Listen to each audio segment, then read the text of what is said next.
Selamat pagi, Bapak Ibu, pengampu mata kuliah Entrepreneurial Innovation dan juga teman-teman mahasiswa sekalian. Saya Budiandra selaku koordinator lab simulasi bisnis ya, teman-teman bisa menemukan lab simulasi bisnis ini di lantai 10. Nah, kita akan melakukan simulasi ya dengan software Maxstrat yang akan kita lakukan pada tanggal 3 dan 5 Mei yang akan datang.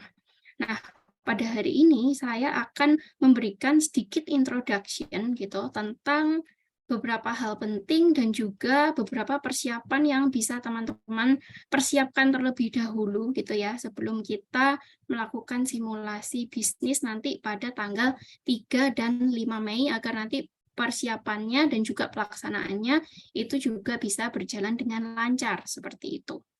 Nah, yang pertama, teman-teman, saya akan menjelaskan beberapa preparation ya yang harus teman-teman siapkan gitu. Yang pertama, itu teman-teman diharuskan untuk membawa laptop gitu, minimal 3 laptop ya, minimal 3 laptop dalam satu kelompok. Nah, kemudian teman-teman, karena kita akan membuka software Maxstrat ini di browser gitu ya. Jadi tolong dipastikan pop-up blocker di browser teman-teman ini dalam kondisi off gitu. Tolong di bagian ini teman-teman sudah persiapkan terlebih dahulu ya sebelum masuk ke jadwal simulasi gitu agar kita bisa langsung mulai gitu karena software Maxstrat itu tidak akan dapat terbuka jika pop-up blocker teman-teman dalam kondisi on atau menyala seperti itu. Kemudian di bagian ketiga membawa satu konektor laptop HDMI ya. Ini jika nggak punya gimana Bu? It's okay jika nggak punya nggak apa-apa, tapi jika punya tolong dibawa gitu ya untuk jaga-jaga. Nah, kemudian yang keempat, teman-teman, beberapa waktu lalu koordinator sudah memberikan partisipan handbook gitu ya untuk teman-teman baca dan juga buat rangkuman singkatnya gitu. Nah, partisipan handbook ini sangat membantu teman-teman nanti dalam teman-teman melakukan simulasi bisnis melalui Maxstrat ini tadi gitu. Kemudian nanti PPT ini juga mungkin akan dapat saya kirimkan agar teman-teman bisa membaca ringkasan atau mungkin mengulang kembali preparation apa yang harus teman-teman siapkan sebelum melakukan simulasi seperti itu ya. Jadi ada 5 poin di sini untuk preparation. Mohon teman-teman persiapkan sebelum kita teman-teman masuk di jadwal simulasi seperti itu. Oke, kemudian yang selanjutnya teman-teman. Nah, nanti setelah simulasi itu teman-teman akan diminta untuk membuat refleksi gitu ya. Nah, refleksi itu kita akan buat setiap periode, teman-teman. Di sini ini contohnya adalah periode kedua gitu ya. Tapi nanti teman-teman akan membuat refleksi sejumlah periodenya gitu. Kemungkinan besar kita akan main di sekitar 3 atau 4 periode, berarti nanti akan ada 3 atau 4 lembar refleksi gitu ya. Nah, yang berisi apa, Bu? Nah, refleksi akan berisi beberapa hal yang ada di layar ini, teman-teman. Ya, yang pertama itu adalah consumer segment gitu. Kemudian yang kedua adalah jumlah production, kalian mau produksi berapa? Kemudian terjual berapa? Inventory berapa? Itu harus disertakan dalam refleksi gitu. Kemudian price yang kalian tetapkan itu berapa? Dan juga advertising budget yang kalian keluarkan untuk masing-masing produk itu berapa. Nah, kemudian di bagian sebelah kanan ya, di bagian ini teman-teman akan menjelaskan gitu ya, kenapa sih kok teman-teman memilih keputusan tersebut gitu. Misal, kok mengambil consumer segment single 35%, low income 40 dan lain-lain sebagainya. Ini kenapa? Atas dasar apa decision itu dibuat? Nah, teman-teman harus dapat menjelaskan di area tersebut gitu. Itu juga berlaku pada jumlah produksi, price, dan juga advertising budget ya, teman-teman. Jadi, teman-teman diharapkan nggak hanya sekedar taruh angka gitu, tapi teman-teman mengetahui, memahami mengapa teman-teman deciding gitu ya, memutuskan untuk menaruh angka tersebut seperti itu. Oke. Nah, kemudian nanti bisa teman-teman copy aja template-nya seperti ini. Yang nggak boleh di-copy adalah penjelasannya ya, tentunya seperti itu. Oke. Nah, yang selanjutnya saya akan memberikan sedikit introduction tentang software Maxstrat ini yang nanti kita akan pakai untuk simulasi bisnis. Nah, jadi teman-teman di Maxstrat Simulation ini teman-teman akan mensimulasikan keputusan gitu ya terkait seluruh elemen pemasaran gitu. Ya, seluruh elemen pemasaran yang nanti datanya akan diolah by system gitu. Jadi nanti teman-teman akan memasukkan data-data penjualan, mau produksi berapa, kemudian mau mentargetkan ini ke segmen siapa. Tentunya pemikiran bisnis itu harus dijalankan juga di sini teman-teman gitu. Karena kalau teman-teman memilih segmen yang menengah ke atas, katakanlah, itu nggak mungkin kan teman-teman kasih price yang super low ya. Jadi disitulah teman-teman harus mempraktekkan segala materi perkuliahan yang sudah kita pelajari selama beberapa semester ini dan juga di EI juga seperti itu. Oke. Nah, di sini teman-teman ini kita nanti akan ada 2 produk gitu ya. Nah, karakteristik dari masing-masing produk ini adalah masing-masing produk itu bersifat mandiri atau independen. Jadi dia bukan produk pengganti dan juga produk pelengkap gitu. Nah, kemudian ada beberapa hal nanti yang harus teman-teman pelajari ya, itu sudah ada semua di participant handbook gitu ya. Terutama terkait beberapa hal ini, teman-teman. Nah, ini kan produk kita ya, produknya itu ada Cleanites gitu. Cleanites itu memiliki beberapa karakteristik ya, mulai dari efficacy, safety, packaging, pleasure, dan usability. Itu apa Bu? Nah, itulah guna dari participant handbook. Teman-teman harus setidaknya tahu gitu ya, ini Cleanites ini produk apa sih? Dan karakteristiknya seperti apa. Nah, itu teman-teman harus overview aja, baca di participant handbook. Kemudian, nah ini ada banyak customer segment itu yang digunakan di software Maxstrat ini. Mulai dari para high earners gitu ya, sampai para singles. Tentunya seluruh customer segment ini itu mirip dengan yang ada di real world gitu ya. Jadi seluruh customer segment ini dia memiliki karakteristik yang berbeda-beda seperti itu. Karakteristiknya seperti apa? Di sini ada di PPT ada lebih lengkap lagi teman-teman baca di participant handbook. Nah, tentunya nanti teman-teman akan mengalokasikan gitu ya.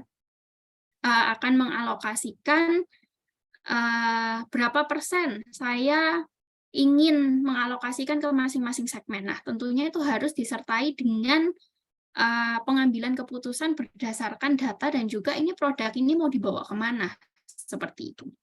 Oke, kemudian yang selanjutnya, teman-teman. Nah, ini juga ada di bagian 4P, distribution channel atau place ya, gitu. Jadi, di Maxstrat ini kita punya beberapa place yang bisa teman-teman gunakan untuk menjual produk, mulai dari mass merchandise sampai dengan beauty specialist, gitu ya. Tentunya, kalau dia makin terspesialisasi, misalnya beauty specialist gitu ya, kita kan nggak mungkin ya jual peralatan olahraga di beauty specialist. Tentunya kalau beauty specialist itu segmennya seperti apa yang ditargetkan, kemudian produk yang akan dijual seperti apa, tentunya itu akan semakin terfokus. Jadi masing-masing itu harus sejalan ya, teman-teman harus sejalan mulai dari customer segmennya seperti apa, produksinya berapa, harganya berapa, kemudian mau dijual di mana, itu semuanya harus jadi satu kesatuan seperti itu. Masing-masing distribution channel ini, teman-teman, itu punya kekhususan sendiri, punya ciri-ciri sendiri. Ini sudah ada tertampil di sini, nggak akan saya jelaskan terlalu panjang. Ini juga bisa teman-teman akses di participant handbook seperti itu. Oke, kemudian saya akan lanjut. Nah, nanti teman-teman akan mengambil keputusan gitu. Berdasarkan apa, Bu? Berdasarkan ini produk apa, teman-teman mau setting produk ini seperti apa, dan juga nanti akan ada data-data yang disajikan di software ini, teman-teman. Nanti akan ada data, teman-teman akan menganalisa data seperti itu. Nah, di bagian produksi gitu ya, teman-teman, setiap start periode baru itu akan menentukan rencana produksi, mau produksi berapa, kemudian teman-teman punya inventory berapa. Tentunya kalau teman-teman inventorinya udah banyak, teman-teman nggak mungkin dong produksinya sama seperti kalau teman-teman inventory asalnya sedikit seperti itu, ya, dan lain-lain sebagainya gitu. Oke.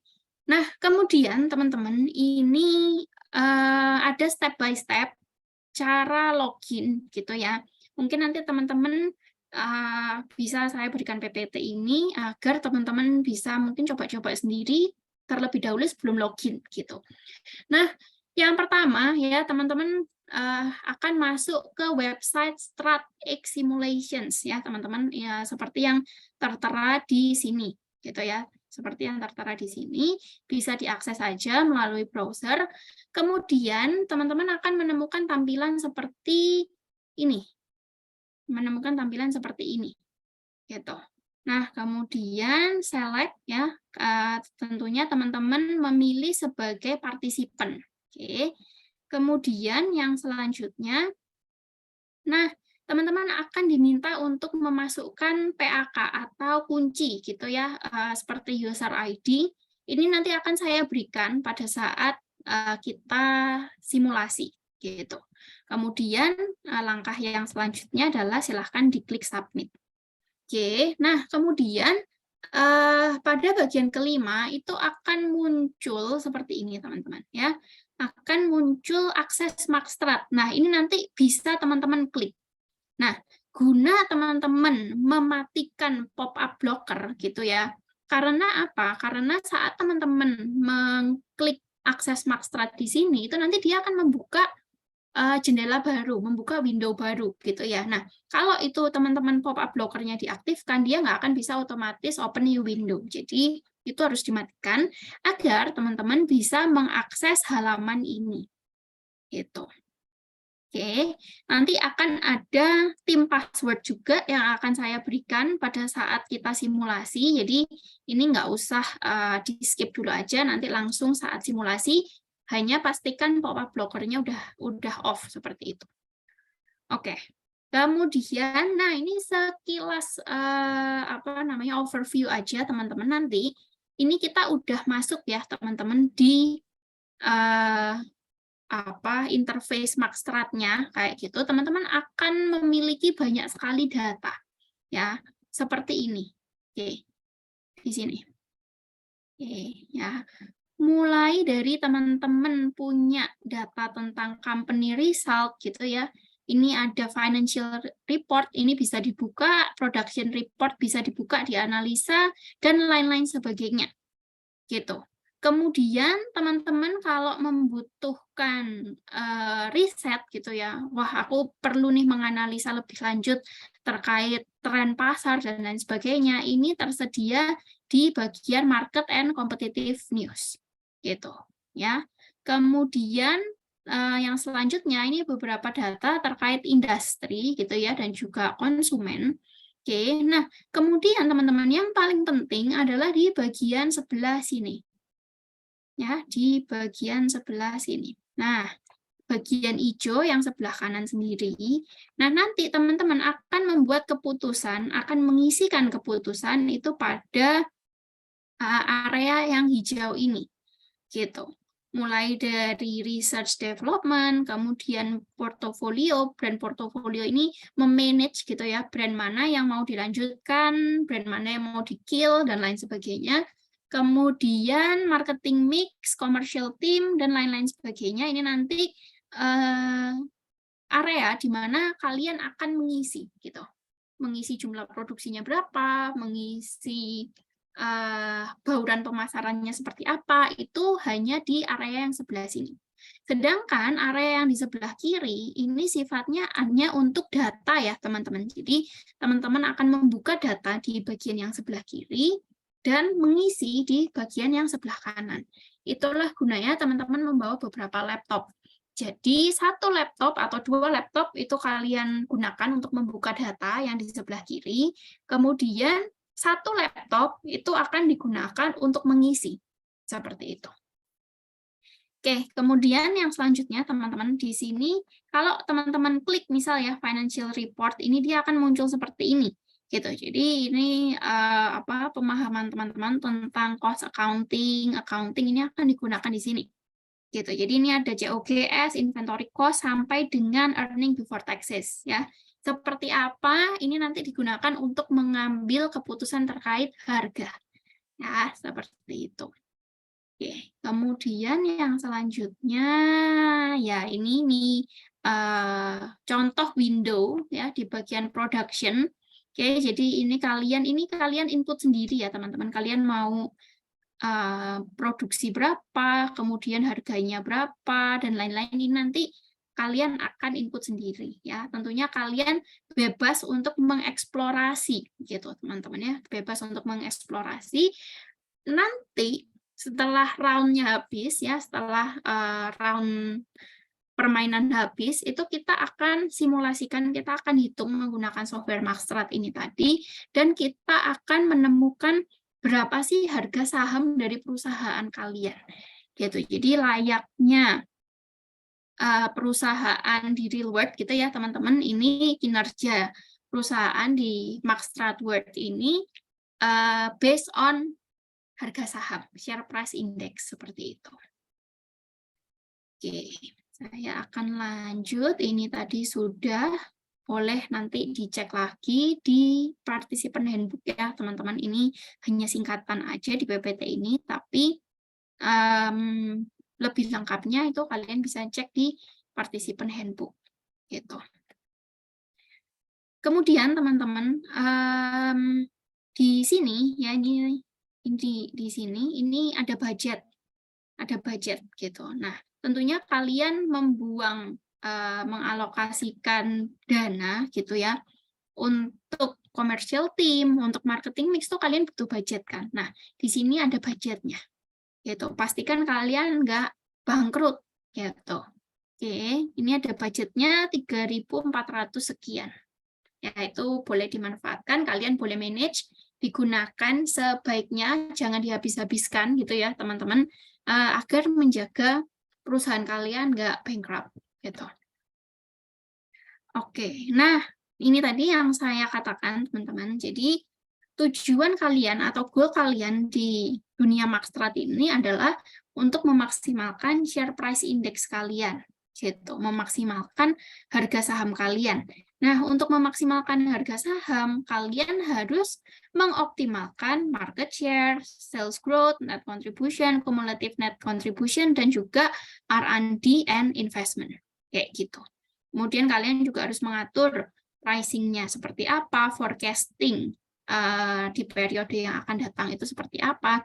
Nah, itu nanti akan kalian lakukan dalam simulasi bisnis ini, seperti itu. Oke. Nah, ini adalah alur permainan kita ya, teman-teman. Jadi, basically gitu ya, teman-teman akan menganalisa data pada periode sebelumnya. Oke. Kemudian kalian akan membuat decision, mengisikan decision berdasarkan data tersebut. Kemudian ini kita dari tim Maxstrat yang akan running data kalian. Kemudian kita akan memberikan grafik ya, memberikan chart gimana share price index kalian posisinya seperti itu. Oke, kemudian ini ada beberapa aturan main ya.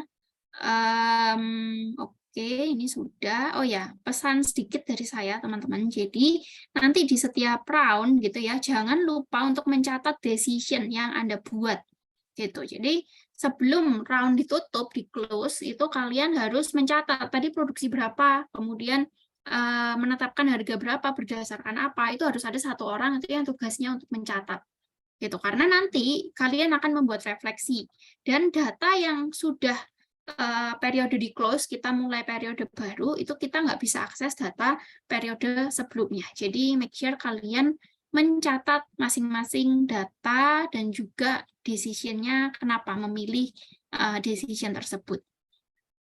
Gitu. Nah, nanti hasilnya teman-teman itu akan tampil seperti ini. Ini adalah chart share price index gitu ya, harga saham masing-masing perusahaan gitu. Jadi ini kelompok 1, 2, 3, 4, 5 gitu. Nah, untuk perhitungan pemenang, teman-teman, ini tidak selalu chart yang paling atas ini dia yang akan jadi pemenang. Ini tidak selalu seperti itu. Terus berdasarkan apa, Bu, pemenangnya? Pemenangnya adalah berdasarkan persentase growth atau pertumbuhan share price index gitu. Kalau misal ya kelompok M ya itu berada di paling atas gitu ya.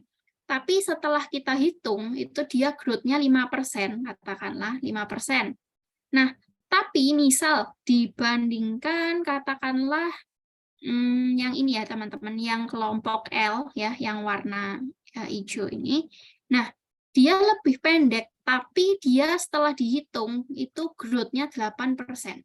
Maka yang menjadi pemenang adalah yang growth-nya 8%, walaupun untuk dari sisi grafik itu dia lebih tinggi yang 5%. Seperti itu ya. Jadi kita menghitungnya adalah dari persentase pertumbuhan share price index kalian setelah kalian membuat keputusan. Oke, saya rasa itu teman-teman yang dapat saya sampaikan ya. Semoga penjelasan dari saya bisa bermanfaat. Teman-teman bisa melakukan preparation gitu ya. Dan juga mungkin nanti PPT ini akan saya serahkan ke koordinator agar teman-teman bisa mengakses seperti itu. Oke, selamat pagi teman-teman dan salam entrepreneur.